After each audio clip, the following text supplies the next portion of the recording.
ये एकादशी माघ मास की कृष्णा पक्ष की एकादशी है। इसका नाम है सटतिला एकादशी। सटतिला एकादशी के दिन तिल का दान करना चाहिए। तिल बिस्तर पे डाल के सोना चाहिए, पानी में डाल के स्नान करना चाहिए, इसका दान करना चाहिए, इसे खाना चाहिए। ये जितना दान करोगे उतने आपके पाप नष्ट होंगे, आपको पुण्य मिलेगा। इसलिए तिल का दान करने ही चाहिए। तिल सबको खिलाओ, आप भी खाओ और सबको खिलाओ। बोलो सटतिला एकादशी। उसका मैं महात्मा कहने रखी, इससे क्या होता है। बोलो लक्ष्मी नारायण की जय, काष्टी महात्म की जय।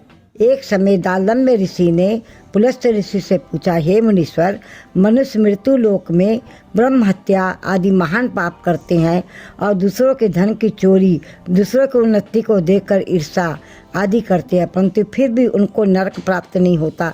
सो क्या कारण है। वह ना जाने कौन से अल्प दान अल्प परिश्रम करते हैं जिनसे उनके पाप नष्ट हो जाते हैं।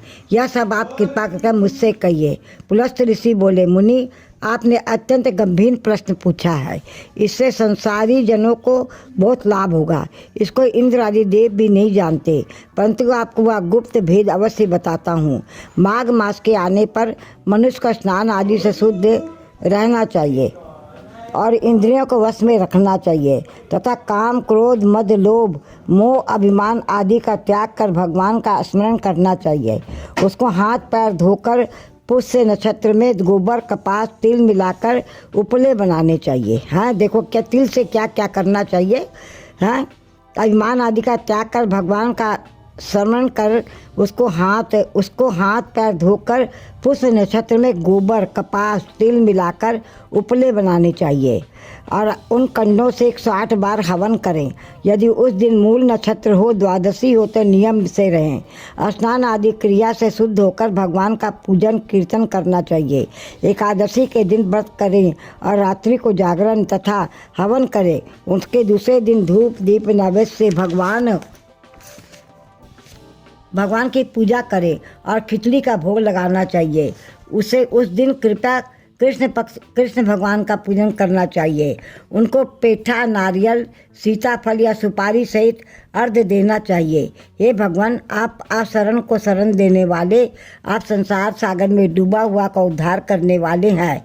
हे पुंडरीकाक्ष, हे कमल नेत्रधारी, हे विश्व भगवान, हे जगत गुरु, आप लक्ष्मी सहित मेरे इस तुच्छ को स्वीकार कीजिए। इसके बाद ब्राह्मण को तिल दान करने चाहिए। इस प्रकार जो मनुष्य जितने तिलों का दान करता है वह उतने ही सहस्र वर्ष स्वर्ग में निवास करता है।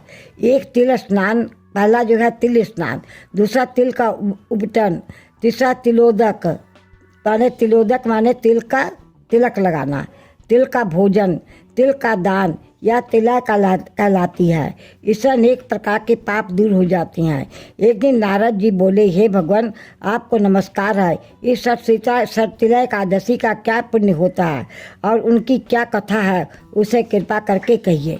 श्री कृष्ण जी बोले, नारद, मैं तुमसे आंखों देखी सत्य घटना कहता हूँ, ध्यान से सुनो।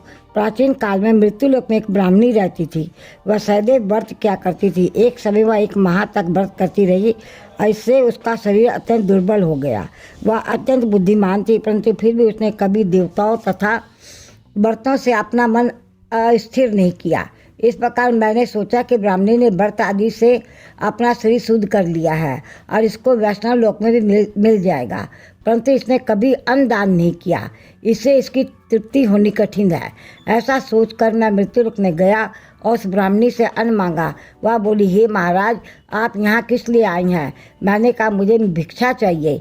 एक उसने मुझे एक मिट्टी का पिंड दिया। मैं उसे लेकर स्वर्ग लौट आया। कुछ समय बाद वह ब्राह्मणी भी शरीर त्याग कर स्वर्ग आई। मृत्यु दंड के प्रभाव से उसे उस जगह एक काम के वृक्ष सहित एक गृह मिला, परंतु उसने उस गृह को अन्य वस्तुओं से शून्य पाया। वह घबराई हुई मेरे पास आई और कहने लगी, हे भगवान, मैंने आपके व्रत आदि में तेरी पूजा की है, परंतु फिर भी मेरा घर वस्तुओं से रहित है। मैंने कहा, तुम अपने घर जाओ, देव स्त्रियां तुम्हें देखने आएंगी। जब तुम उनसे सटतिला एकादशी का पुण्य और विधि सुन लो तब ही द्वार खोलना। भगवान के ऐसे वचन सुनकर वह अपने घर गई और जब देव स्त्री आई द्वार खुलवाने लगी तब ब्राह्मणी बोली, यदि आप मुझे देखने आई हैं तो सरतिला एकादशी का महत्व कहिए। उनमें से एक देव स्त्री बोली, मैं कहती हूँ सुनो। जब उन्हें सरतिला एकादशी का महत्व सुना दिया तब द्वार खोला। तब देव स्त्रियों के कहे अनुसार अपने सरतिला का व्रत किया। इसके प्रभाव से उसका घर धन दान से पूर्ण हो गया। अतः मनुष्यों को मूर्खता छोड़ के सरतिला एकादशी का व्रत करना चाहिए। इससे मनुष्यों को जन्म में आयुक्ता प्राप्त हो जाती है। बोल श्री कृष्ण भगवान की जय। बोल एकादशी महात्म की जय।